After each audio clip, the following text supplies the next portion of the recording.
इससे पहले कि नंदिनी हॉस्पिटल से वापस आ जाए, मैं दर्श से मिल लेती हूँ। ऐसा लग रहा है अरसा हो गया उनसे अकेले बात किए हुए।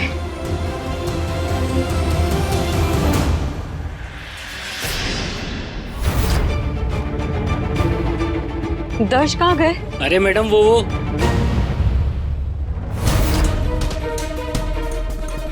दर्श, ये आपको कहाँ ले गए थे? वो क्या है ना, इनको मेरा लॉकअप पसंद नहीं आया, इसलिए मिस्टर रावल भाग गए थे यहाँ से। चलो हॉल बंद करो।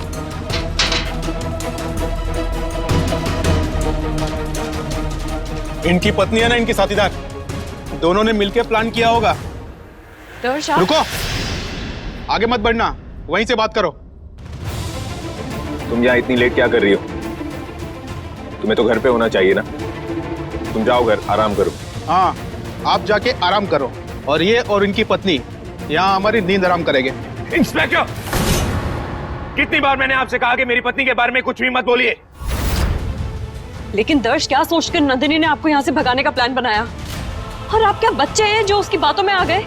आपने ये नहीं सोचा कि आप कितनी बड़ी मुसीबत में फंस सकते थे? तुम्हें मेरी बात से ज्यादा इनकी बात पर भरोसा है। नंदिनी का इस प्लानिंग से कुछ लेना देना नहीं था, मैं खुद गया था क्योंकि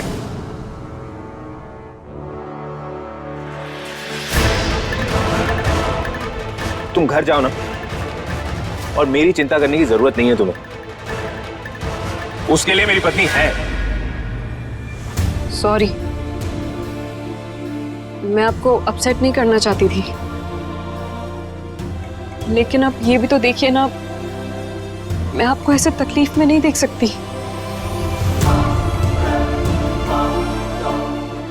वैसे क्या रिश्ता आपका इनसे?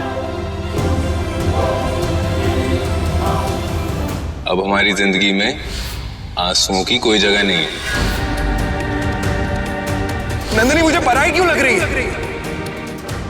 ऑफ कोर्स बुराई लगोगी, क्योंकि तुम हो पराई।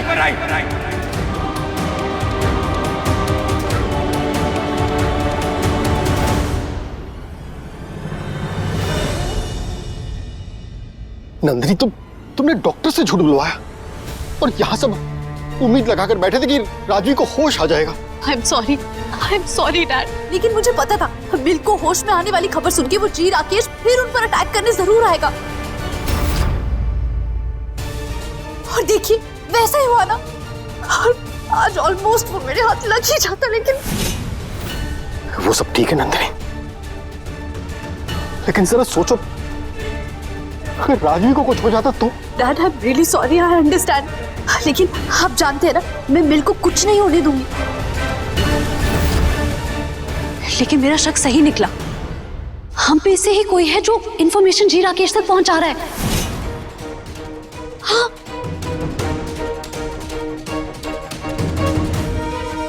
वरना उसे कैसे पता चला कि मिल को होश आने वाला है?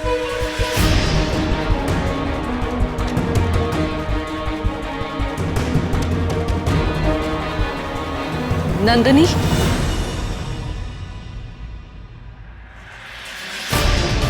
जब से दर्श अरेस्ट हुए हैं, तुम अपना ठीक से ख्याल भी नहीं रख रही हो, और खाना भी खा रही हो तुम? नहीं ना? अंकल, बाकी बातें बाद में, मैं नंदिनी को डिनर करवा लेती हूँ। आओ आओ साथ में।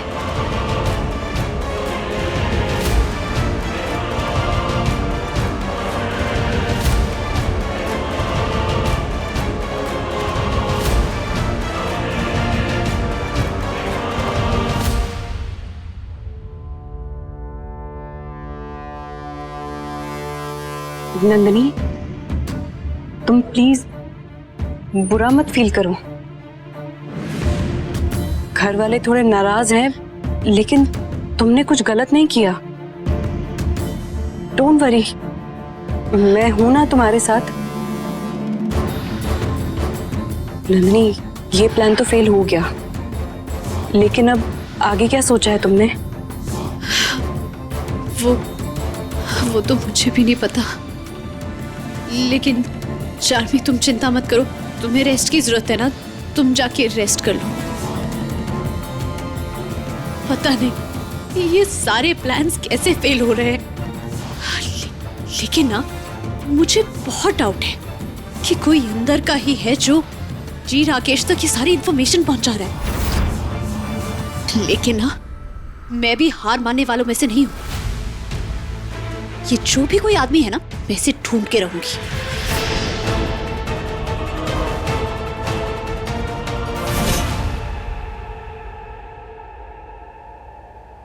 पता लगाना पड़ेगा कि अब ये क्या प्लान कर रही है।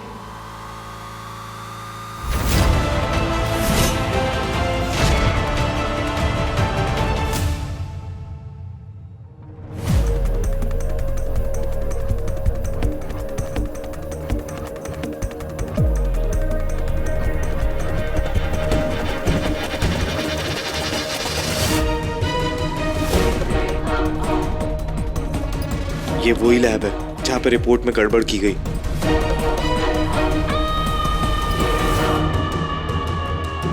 आप टेंशन मत लेना, वो अगर आवाज भी करेगी ना तो भी गार्ड अंदर नहीं आएगा। मैंने गार्ड को बहुत पैसे दे दिए, ठीक है? शोभित भाई, कल दर्श जी की पेशी होने से पहले हमें साबित करना होगा कि वो ब्लड रिपोर्ट्स नकली है। और ब्लड रिपोर्ट्स नकली है, इसका सबूत हमें इस लैब से ही मिल सकता है। हाँ, बस ये काम करिए, बस किसी भी तरह उस असिस्टेंट को लैब से बाहर निकालिए ताकि मैं कल की सीसीटीवी फुटेज चेक कर पाऊं। मैं कर लूं।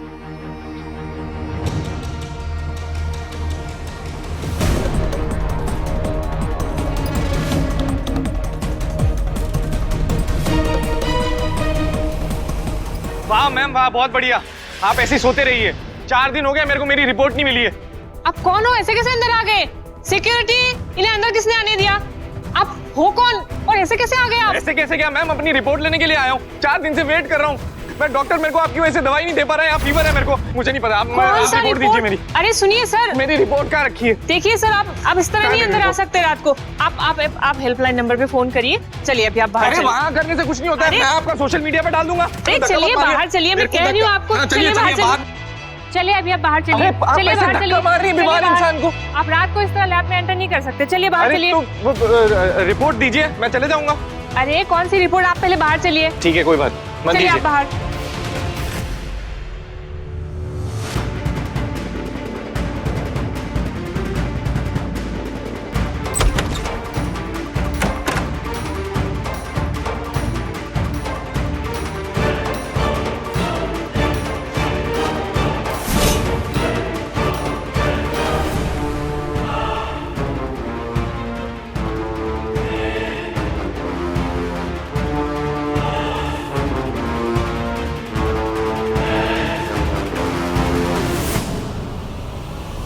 कौन हो तुम?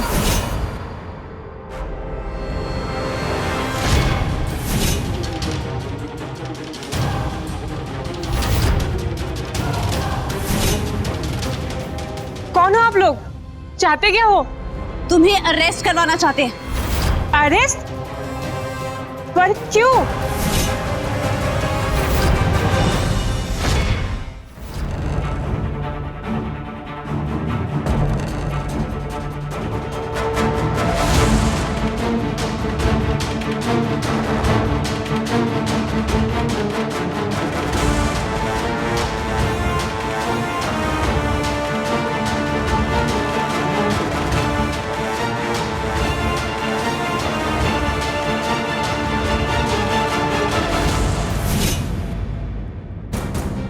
इसका मतलब तुम्ही ने दर्श रावल की ब्लड रिपोर्ट्स बदली थी ना?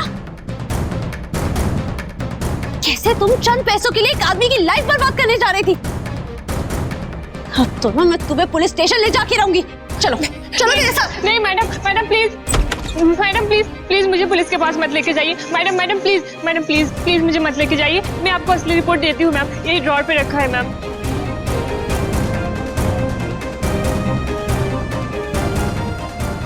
कौन था जिससे तुमने पैसे लिए थे? वो मैंने उसका चेहरा नहीं देखा क्योंकि वो मास्क पहना हुआ था।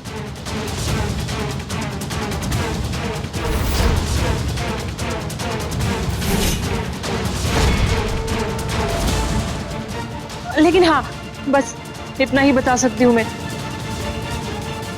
तुम जेल नहीं जाना चाहती हो ना?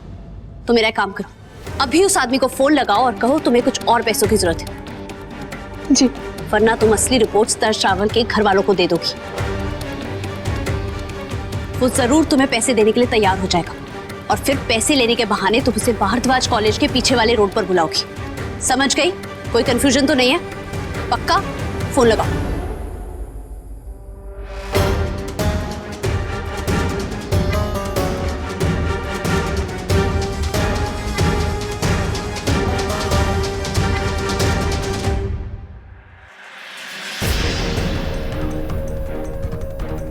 आ रहा है ना वो? शोभित भाई, मैं वहां पर जा रही हूँ। एक सेकेंड, आप ऐसे अकेले? मैं चलता हूँ आपके साथ। नहीं नहीं शोभित भाई, आप ये सबूत लेकर पुलिस के पास जाइए और दर्शी को छुड़वाइए और पुलिस को लेकर वहीं पर आ जाना। लेकिन अब मैं नहीं रुक सकती। एक बार वो आदमी मेरे हाथ से निकल चुका है ना, इस बार मैं उसे नहीं छोड़ूंगी। तुम्हारा फोन लेकर जा रही हूँ।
ये सब आपको क्या हुआ है? अमीर को मारने की कोशिश आपने की? आपकी वजह से जेल में?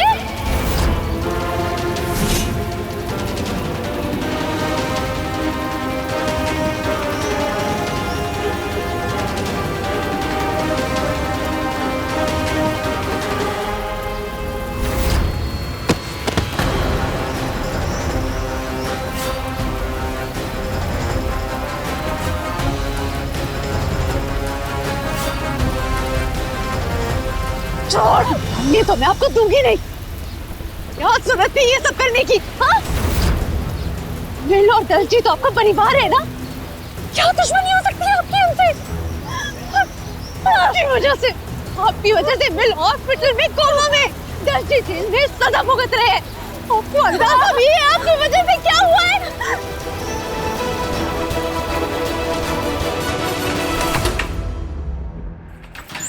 इंस्पेक्टर साहब, दोनों सबूत आपके सामने हैं। असली ब्लड रिपोर्ट और सीसीटीवी फुटेज भी। और फुटेज में तो वो आदमी दिख रहा है जिसने लैब अटेंडेंट के साथ वो रिपोर्ट एक्सचेंज किया।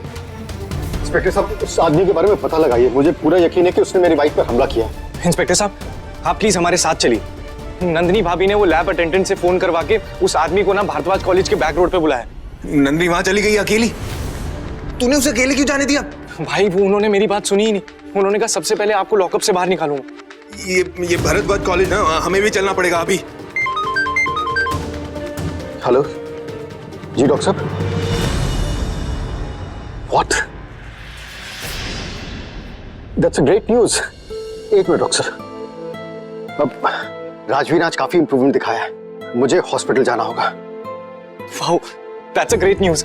पापा आप हॉस्पिटल जाइए, हम लोग वहाँ चले जाएंगे, टेंशन नहीं। हाँ आप जाओ। मैं बस अभी आ रहा हूँ डॉक्टर साहब। जी जी। इंस्पेक्टर साहब, वो आदमी क्रिमिनल है, आप भी हमारे साथ चलिए।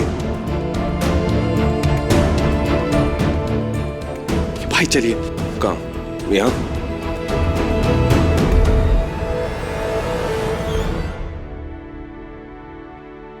विनी, होमवर्क हो गया? ये क्या? एटीएम कब आएगी चाची आंटी? हाँ, एटीएम तो आ जाएगी, मगर जब उसे पता चलेगा कि आपने 6 का टेबल 20 टाइम्स नहीं लिखा है और ये ड्राइंग कर रहे हो, तो वो गुस्सा नहीं करेगी? अब मैं भी क्या करूं चाची आंटी? घर में इतने सारे प्रॉब्लम्स चल रहे हैं। मिस्टर राहुल जेल में है, मिल आंटी हॉस्पिटल में, और एटीएम भी आजकल बहुत परेशान रहती है। अब ये सब के बीच में कोई बच्चा स्टडी करेगा तो उसका मन कैसे लगेगा, है कि नहीं? इतना टेंशन हो गया है मेरे सर पे। बहुत टेंशन हो गया है ना? तो क्या करें आप? अगर मैं थोड़ी देर गेम खेलती हूँ ना, तो टेंशन अपने आप कम हो जाता है। सच्ची? कम हो जाता है टेंशन? कम हो जाता है टेंशन? नौटंकी, इधर आ तू। तो ठीक है, आपको खेलना है? ठीक है, खेल, मगर सिर्फ 15 मिनट्स के लिए। हाँ उसके बाद अच्छे से पढ़ाई करेंगे। ठीक है। प्रॉमिस? प्रॉमिस। प्यारा सा बच्चा। एटीएम ठीक है?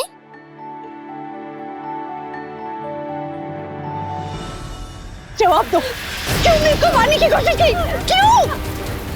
अरे मैं नहीं मारना चाहती थी तुम्हारी मिल को, मैं तो चार्मी के बच्चे को मारना चाह रही थी। क्या? हाँ, तो मुझे तो ये सब के बारे में पता भी नहीं था। जब मैं शादी में गई थी तब मुझे पता चला कि चार्मी के पेट में सोमन का बच्चा है।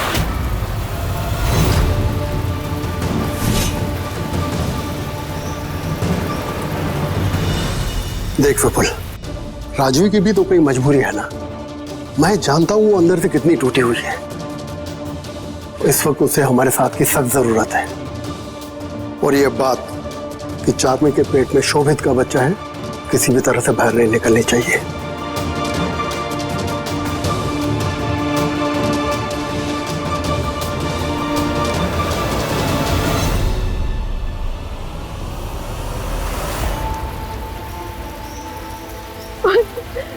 ये सब सोच के मेरा तो एकदम दिमाग ही घूम गया था। पर फिर मैंने सोचा कि चार्मी की शादी तो दर्श भाई से हो रही है, तो मुझे घबराने की क्या जरूरत है? तभी मुझे चलका ये चार्मी अपने बच्चे के वजह से दर्श भाई के साथ ऐसे जल्दबाजी में शादी कर दी। लेकिन वापस काली बिल्ली बनकर तुझे मेरी खुशियों का रास्ता काटना ही था ना? हाँ? हमेशा हमेशा मेरी खुशियों को ना तेरी नजर लग जाती है। तेरी वजह से आज हम उस घर में नहीं है। तेरी वजह से शादी के दिन भी सारी सच्चाई बाहर आ गई। वापस चार्मी वो खजूर का बीज बनकर मेरे गले में फिर से अटक गई। कितना भुगतूं मैं, कितना भुगतूं मैं भी तो इंसान हूँ ना। घर वालों ने कभी मुझे बहू वाला मान नहीं दिया। शोभित ने कभी मुझे बच्ची वाला प्यार नहीं दिया। अरे बहुत बड़ी बड़ी बातें करते हैं यार शोभित, बहुत बड़ी बड़ी बातें कि तुझे ना हमेशा बहुत खुश रखूंगा मैं। मुझे पता है शोभित के दिल में आज भी चार्मी है, लेकिन मेरे दिल में पहले से उस चार्मी के लिए उबलता हुआ लावा है, लावा। और जब मुझे पता चला कि उस चार्मी के पेट में शोभित का बच्चा है, तो मेरा तो मत्था ही घूम गया था। लेकिन तभी मैंने फैसला ले लिया था कि तुझसे मैं हारती रहती हूँ, ठीक है, लेकिन उस चार्मी से मैं नहीं हारूंगी। ये बच्चे का बहाना बनाकर उसे मेरी जगह तो नहीं लेने दूंगी मैं। तभी वो बाबूजी को लेकर हम हॉस्पिटल गए थे ने, तब मैं हॉस्पिटल नहीं गई थी। मैं 1 घंटे के अंदर मैं वापस घर आ गई, क्योंकि मुझे पता था कि वो चार्मी घर में अकेली होगी।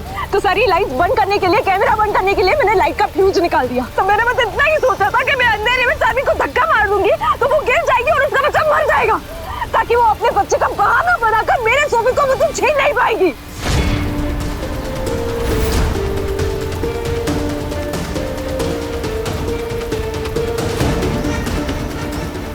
इसका मतलब गुन घर पे मुझ पर हमला करने आई थी।